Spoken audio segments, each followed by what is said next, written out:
Welcome my channel. আরেকটি নতুন recipe নিয়ে হাজির হয়েছি। দেখো কি নিয়ে এসেছি বাজার থেকে। সন্ধ্যেবেলা হাঁটতে বেরিয়েছিলাম, হাঁটতে হাঁটতে চলে যাই আমাদের বাজারের দিকে। সেখানে দেখি শাপলা বিক্রি হচ্ছে, আর এই শাপলা আমার মা যা রান্না করতেন ঠিক সেইভাবেই আপনাদের আমি শাপলা রান্না করে দেখাবো। চলুন তাহলে শাপলাটাকে কেটে কুটে নিয়ে রেডি করে ফিরে আসছি। চলুন তাহলে আর দেরি না করে রান্নাটা শুরু করে দিই, সাথে থাকুন। নমস্কার বন্ধুরা, মৌসুমি ঘরকন্যা একটি নতুন ধরনের রেসিপিতে আপনাদের স্বাগত। আপনারা কেমন আছেন? আজ একটি সুন্দর ধরনের পুরনো আমার মায়ের হাতের রান্না করে দেখাবো আপনাদের। সেটা রেসিপিটা কেমন লাগলো একটু সঙ্গে থেকে দেখে বলবেন। তাহলে চলুন রান্নাটা শুরু করি। এই যে সমস্ত শাপলাগুলো ভালো করে আগে ধুয়ে নিয়েছি, ধুয়ে তারপরে এইভাবে ছুলে নিলাম। এবার ছোট ছোট টুকরো টুকরো করে কেটে নেব। শাপলা ছোলার পরে কিন্তু ধুতে নেই, আগে ধুয়ে নিতে হয়। নারকোল থেকে ওই খোলার থেকে নারকোল তুলতে একটু কষ্ট হলে আপনারা গ্যাস জ্বালিয়ে নারকোলের মালাটা এইভাবে দিয়ে দেবেন। চারিদিকটা একটু ভালো করে গরম করে নেবেন, নিয়ে দা দিয়ে যেই কোপ দেবেন সঙ্গে সঙ্গে উঠে যাবে পুরোটা। এই যে শাপলাগুলো দেখুন এরকম ছোট ছোট করে কুচিয়ে নিয়েছি, আর সঙ্গে ছোট একটা আলু, যেমন আলু চচ্চড়ি কাটে সেভাবে কেটে নিয়েছি। এইটা তো সরিয়ে রাখলাম।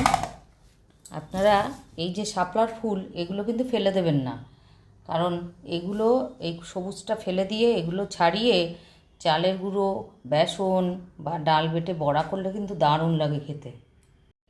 দেখুন হয়ে গেছে, এবার নামিয়ে নেব। একটা কড়াই বসিয়ে দিয়েছি, তার মধ্যে সর্ষের তেল দিয়েছি। এই রান্নাটা সর্ষের তেলেই ভালো লাগবে।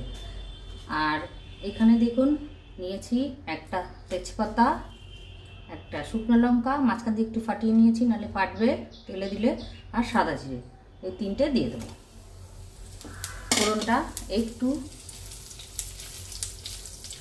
ভাজা হবে, আর এই শুকনো লঙ্কা, কাঁচা হচ্ছে তেজপাতা, সাদা জিরে ফোড়ন দিলে না দারুণ সুন্দর একটা গন্ধ বেরোয়। মশলাটা ভাজা হয়ে গেছে, সুন্দর গন্ধ বেরিয়েছে। আর এই যে এই আলু চচ্চড়ির মতো একটা আলু কেটে রেখেছিলাম সেটা দিয়ে দিচ্ছি। এটা দিয়ে একটু কষিয়ে নেব। আপনারা আলু না দিলেও পারেন, এটা অনেক কালের পুরোনো দিনের রান্না। আর আমার মা এই রান্নাটা করতেন, আমার মায়ের কাছ থেকে শেখা। অনেকে আছে শাপলা খেতে চান না, তাদের এইভাবে শাপলাটা করে রান্না করে সামনে দেবেন, তারা বুঝতেই পারবে না কি খাচ্ছে। নিরামিষ সম্পূর্ণ এটা। আলুটা একটু কষিয়ে নেব।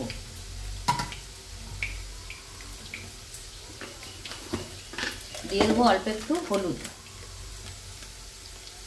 বর্ষার সময় আমি সব মশলাপাতি প্যাকেটে প্যাকেটে করে রেখে কৌটোর মধ্যে রাখি, নাহলে একটু কেমন বেশি বর্ষা হলে না কেমন ছাতা ছাতা পড়ে যায়, তার জন্য ঢালি না, অন্য সময় ঢেলে নিই। এটা ভেজে নেব।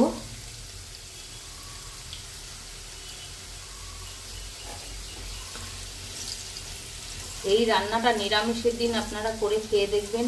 যারা শাপলা খান না, শাপলার নামে যাদের অ্যালার্জি, যেমন আমার হাজবেন্ড, এইসব খেতেই জানে না। এরা জানি না কেন এরা এই রান্নাগুলো জানে না, এরা জানি না কেন। আমাদের বাড়ি তো আবার ফরিদপুর, আমাদের বাপের বাড়ির টাইটেল হচ্ছে বোস। আমাদের বাড়ির রান্না বিশাল ভালো ছিল, এখন আমার কাছে ভালো, আপনাদের কাছে খারাপ লাগতেও পারে। আলুটা ভাজা হয়েছে, আমি কিন্তু নুন দেইনি, নুন এখন দেওয়া যাবে না। আর এখানে দেখুন এই যে নারকেল সুন্দর করে কুড়িয়ে নিয়েছি, ওইভাবে কুড়িয়ে নিয়ে দা দিয়ে একটু চাপ দেবেন, নারকেল পুরোটা উঠে যাবে। এবার কিছুটা নারকেল দিয়ে দিচ্ছি। নারকেলটা আলুর সঙ্গে একটু ভেজে নেব, গ্যাস কিন্তু হালকা করে দেওয়া। এবার দেখুন নারকেল থেকে কি সুন্দর তেল ছাড়বে, এত ভালো লাগে এই সিনটা দেখতে, আপনারাও দেখুন দারুণ লাগবে। দেখুন নারকেলটা দিয়ে কি সুন্দর তেল বেরিয়েছে, নারকেল ভাজা হয়ে গেছে। আর এখন আমি আর এই রান্নাটা কিন্তু জল ছাড়া হবে, হালকা আছে ঢাকা চাপা দিয়ে করতে হবে। জিরে গুঁড়ো, ধনে গুঁড়ো, কাশ্মীরি লঙ্কা গুঁড়ো মানে লাল লঙ্কা গুঁড়ো, ঝাল লঙ্কা গুঁড়ো সব দিয়ে দিলাম। দিয়ে সুন্দর করে একটু কষিয়ে নেব। হালকা আছে রান্না হবে, একটু তেলটা বেশি লাগবে, তবে এই কড়াইতে রান্না করলে অল্প তেল দিলেও মনে হবে অনেক তেল দেওয়া হচ্ছে।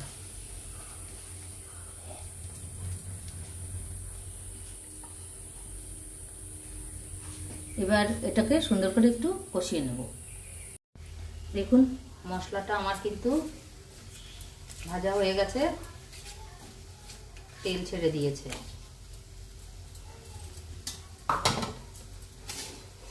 এবার আমি এই যে শাপলাগুলো কেটে রেখেছিলাম এটা অল্প অল্প করে দিয়ে দেবো। শাপলায় অনেকে এইভাবে কেটে নুন মাখিয়ে রাখে, তাহলে একদম নেতিয়ে যায়। আপনারা নুন মাখবেন না, নুন না মাখিয়ে এভাবে করবেন, তাহলে একটু আস্তে আস্তে থাকবে, দেখতে ভালো লাগবে, খেতেও ভালো লাগবে। আর শাপলায় জল লাগে না কেন?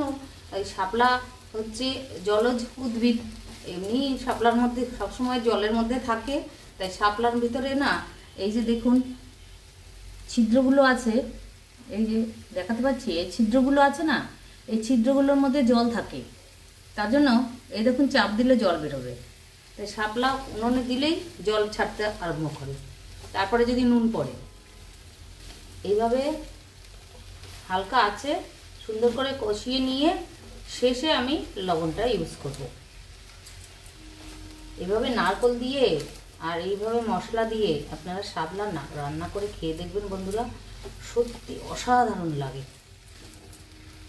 এখন আমি আরেকটু হলুদ দিয়ে দেবো, অল্প একটু হলুদ দিয়েছিলাম আলুর মধ্যে, এবার আরেকটু হলুদ দেবো, আর আরেকটু মনে হয় কাশ্মীরি লঙ্কা গুঁড়ো লাগবে।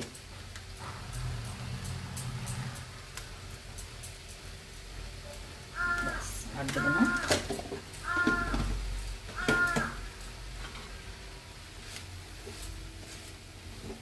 আর ঢাকা দেবেন না, এইভাবে হালকা আছে আস্তে আস্তে করে নেড়ে চেড়ে রান্না করতে থাকবেন।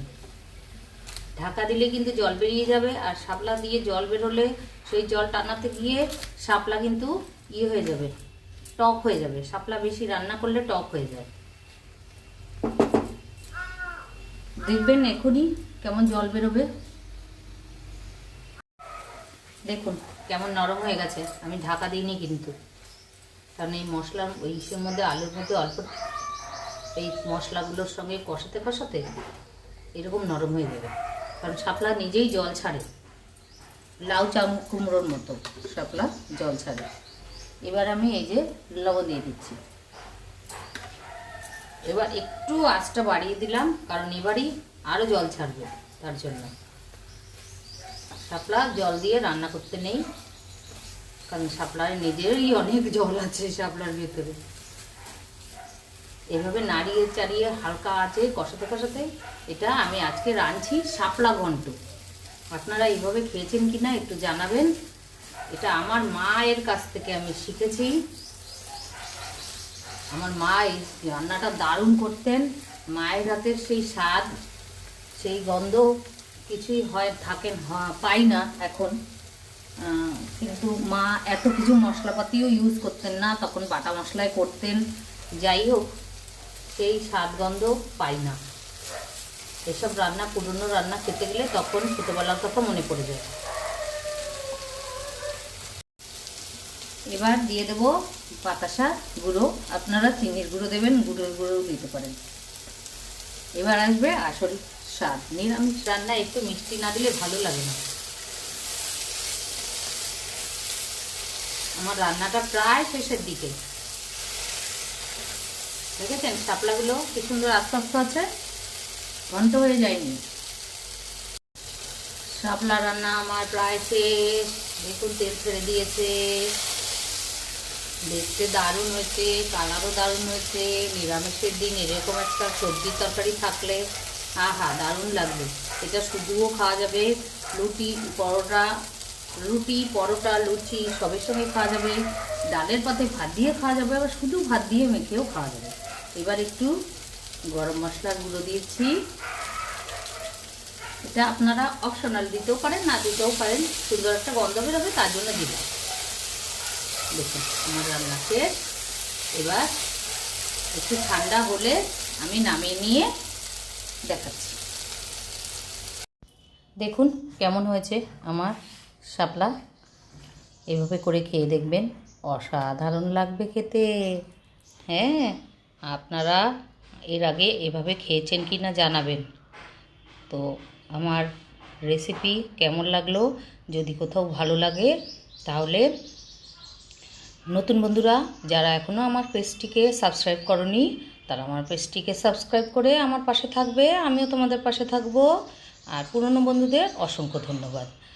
আর তাহলে এভাবে করে খেয়ে দেখবে, দেখে আমাকে কমেন্ট করে জানাবেন। আজকের মতো আসি, আপনারা ভালো থাকবেন, সুস্থ থাকবেন।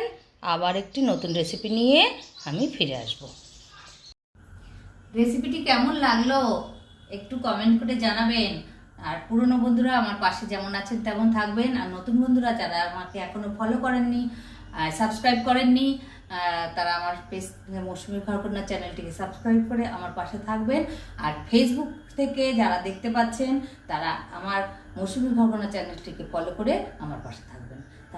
তাহলে আসি, আপনারা ভালো থাকবেন, সুস্থ থাকবেন। আর একটা নতুন রেসিপি নিয়ে হাজির হব। টাটা।